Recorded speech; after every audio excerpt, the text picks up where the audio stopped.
Hey everybody, it's Jason Blaha here, and I had a subscriber ask me yesterday in my training footage, because you guys know I put up training footage 6 days a week. He asked me, why do you seem to only train the closed grip bench press and not the wide?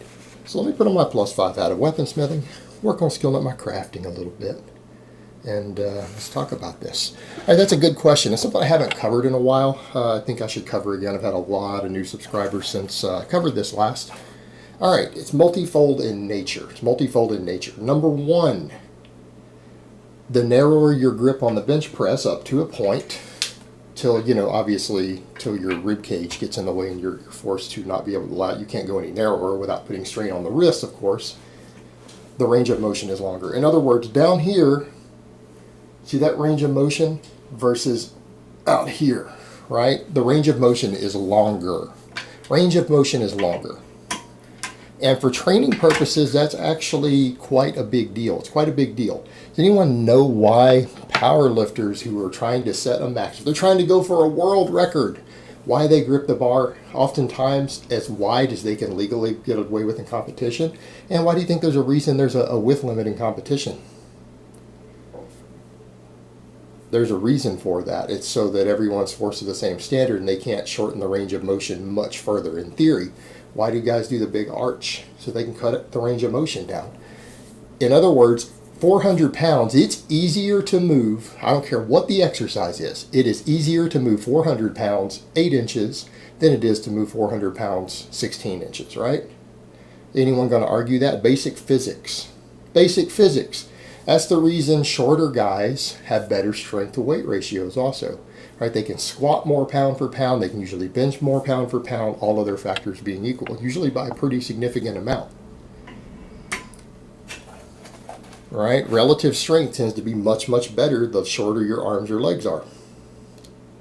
You're moving the weight a shorter distance. That makes a big difference as far as energy involved. All right? It's harder to move a weight a longer distance. Well, that matters tremendously when we're talking about things like hypertrophy. Now guys say, well, if I'm training for strength, not hypertrophy, you can't separate the two. I want people to forget that nonsense. You can't separate strength and hypertrophy. You cannot do it other than maybe in certain little tiny phases for short periods of time. You can make neural adaptations.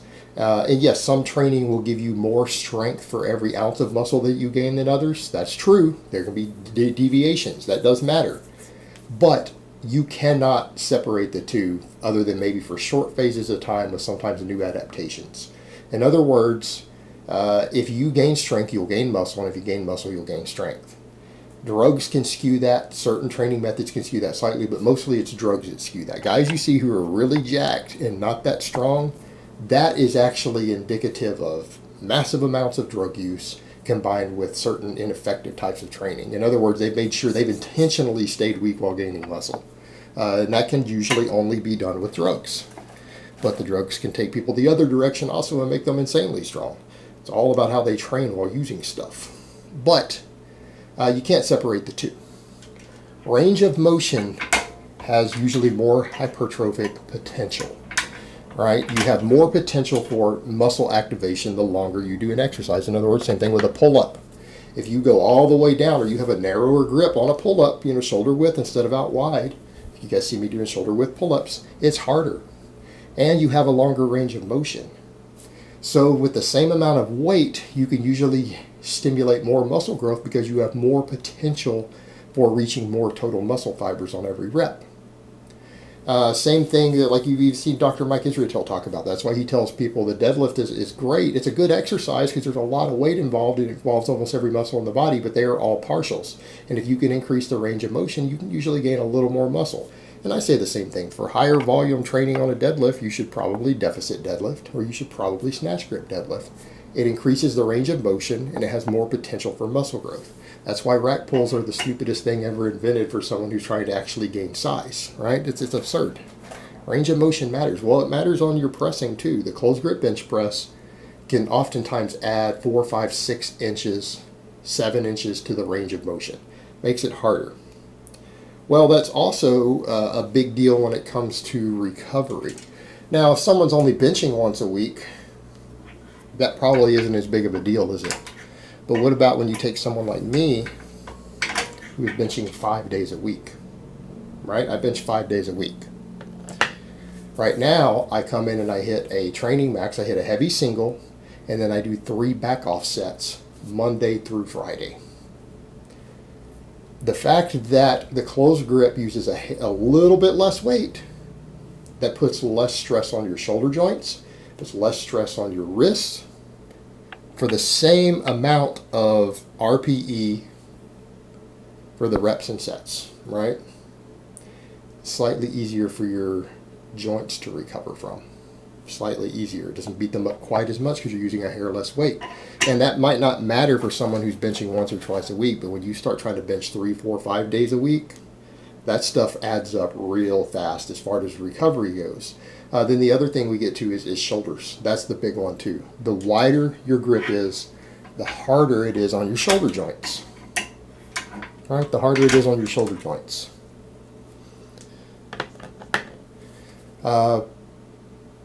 That becomes, again, a big deal if you care about recovery and longevity in training.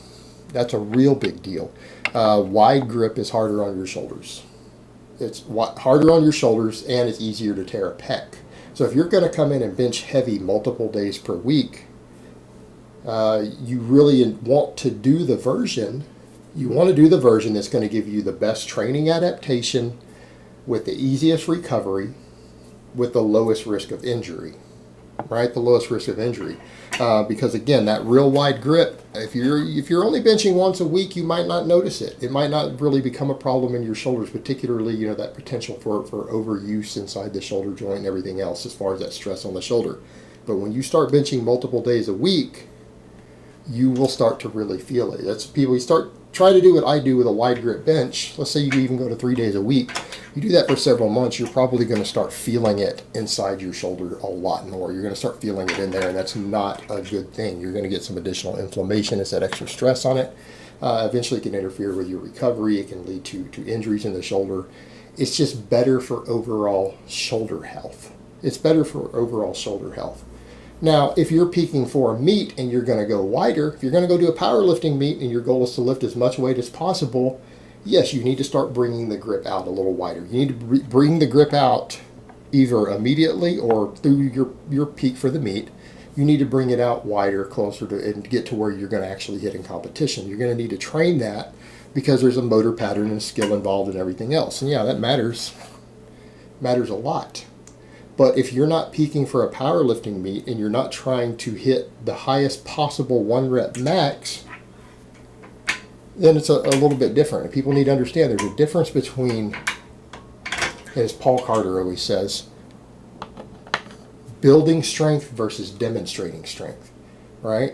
Building strength versus demonstrating strength. We go to the gym to build strength. We go to a competition or we show off maybe and just record that 1 bench press on camera per year to demonstrate our strength.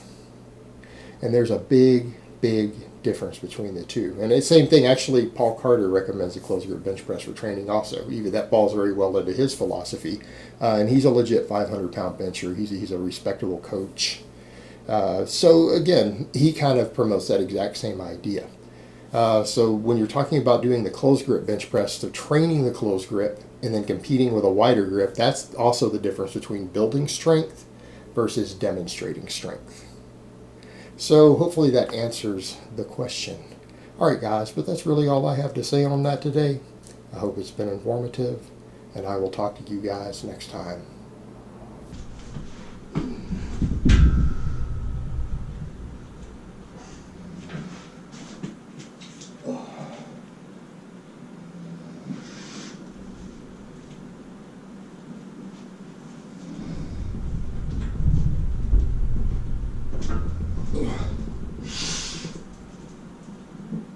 Oh.